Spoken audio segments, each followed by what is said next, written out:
The RNC has come and gone, and it's given a lot of Americans something to think about, like the future of America, the next president, to why Hulk Hogan is here. But if there was one specific thing that happened during these past few days that garnered a lot of conversation, it was Amber Rose, of all people, giving a speech. And there were a lot of opinions about it, from why is she here to this is an embarrassment to the Republican Party, she's trying to scam a bunch of people because she still has her OnlyFans account up and she has it on a discounted price, which means she's clearly still using it to garner a bunch of attention.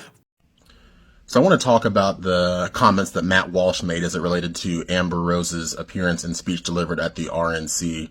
Now, if you're not aware, Matt Walsh is a conservative commentator with a very large following. And after Amber Rose delivered her speech, he chose to take to X and say that he felt as if the diversity and inclusivity being pushed at the RNC, as evidenced by Amber Rose's speech and several others, was a harbinger of bad things to come for the RNC. Now, let's make one thing very clear. For a long time in this country, individuals on the left have viewed individuals on the right as being the staunch evangelicals who will not welcome or open their arms to anyone else.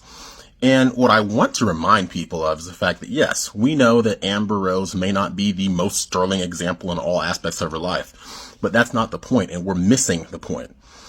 It takes a lot for someone to stand up on a national stage and say what she said during her speech, that she had been misled by the mainstream media, by the Democrat Party, and that she had chosen to change her views.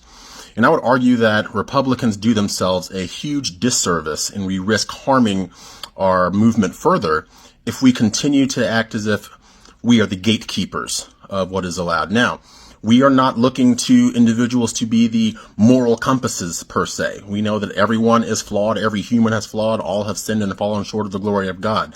But if we simply choose to take this moment now, like Matt Walsh did, to decry our attempts to reach out to other individuals like Amber Rose and show them that they are welcome and that we will accept them even if they previously held views we disagreed with, we do ourselves a tremendous disservice and risk ceding ground to the left, because make no mistake, individuals like Amber Rose have access to a large base of individuals who are not going to listen to your average conservative commentator, but if they see someone that they might actually respect and admire change their mind, it might give them the gumption and wherewithal to change their minds as well.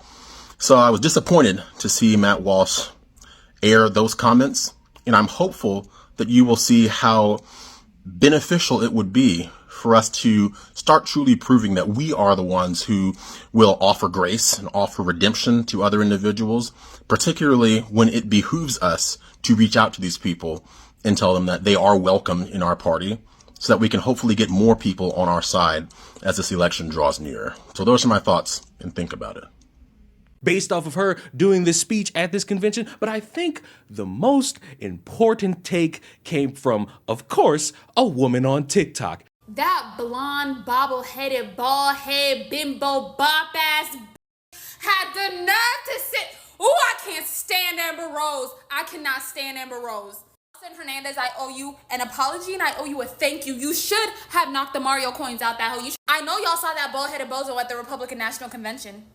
And you know who I blame? I blame black men. I'm sorry. Y'all gonna have to hold this L when it comes to Amber Rose, because it's the fact that y'all pushed this dumbass bimbo on us so bad that years later we have to sit there and watch her with a tattoo across her forehead endorsing someone for president, as if anybody ever gave a fuck what Amber Rose has to think about politics. Hands up, don't shoot, cards on the table. Amber Rose, somebody who I have no access to, and somebody who I don't pay attention to, and somebody who I would never use my cocoa butter on, has nothing to do with me, and I'm not responsible for her speaking at a convention that I wasn't even invited to. I am not going to hold any type of personal weird responsibility just because some dumb bitch needs to feel validated that another celebrity who she clearly cares about said something politically that she doesn't agree with, which furthers the feather in my cap that you really shouldn't be paying attention to celebrities and demanding that they speak on a bunch of issues they clearly don't know about, because you will be disappointed if they say something that you don't like. So next time, how about you just say, hey, say what I want you to say, instead of coming up with your own conclusions, because how dare you do such a thing. But back to the main topic. Why are we trying to pin this on black men? Is it because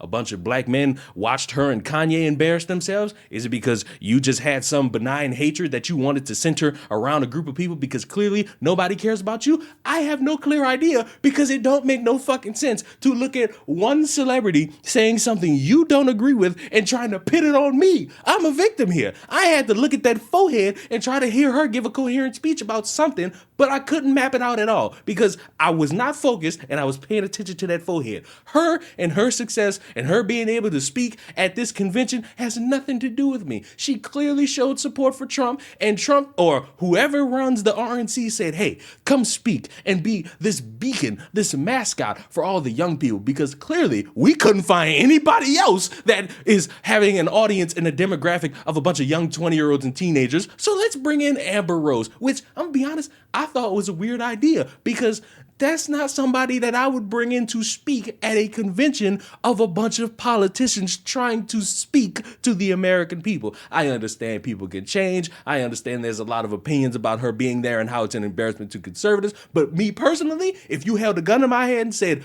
pick an option, she would be the last one that I would bring to the Republican National Convention. That's just me. But you're not about to play this game with me. The levels of delusion that y'all have to celebrities and how y'all want them to always be out there and speaking on all these different things, I understand you want that, but be prepared for them to disappoint you with their own opinions. And of course, there's going to be all the grandstanding of, oh, you don't care about this, and you don't care about that, and you don't care about this, and you don't care about that. It's their opinions, and there ain't shit you could do about it. Because while you bitching and tweeting and TikToking, they still right there giving the convention, giving the speech, giving the press conference, and speaking on things that they deem passionate about. And if you don't like it, turn your head the other direction and go find somebody who will say everything you want them to say, and live in those delusions and live in those insecurities, and never step out into the real world where differing opinions will always exist.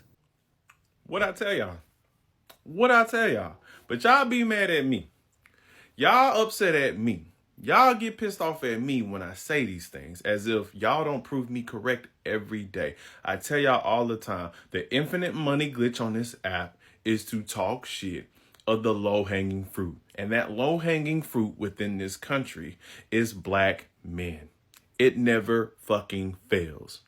What do black men have to do with Amber Rose taking her Mr. Potato Head ass up there to the Republican National Convention with that tattooed 5 head? That has nothing to do with us. What black men did you see in that motherfucking crowd?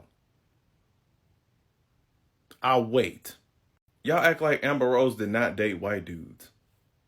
Y'all act like y'all wasn't clapping for Amber Rose and on her nutsack when she was doing that slut walking, the whole Me Too shit. Y'all act like y'all wasn't supporting that. Let's be real here. Y'all was clapping it up when 21 Savage was at that shit with her. So don't sit here and try to put Amber Rose on black men. I told y'all, as we get closer and closer, these takes around these two presidents are going to get stupider and stupider. And if you like that, and if you want to see more of that, subscribe to the channel and let me know, what do you think about Amber Rose giving speeches? What do you think about Hulk Hogan giving a passionate speech that made Trump blow a kiss to him? Let me know all these things in the comments down below, and I will see you in the next one. Mwah! Goodbye.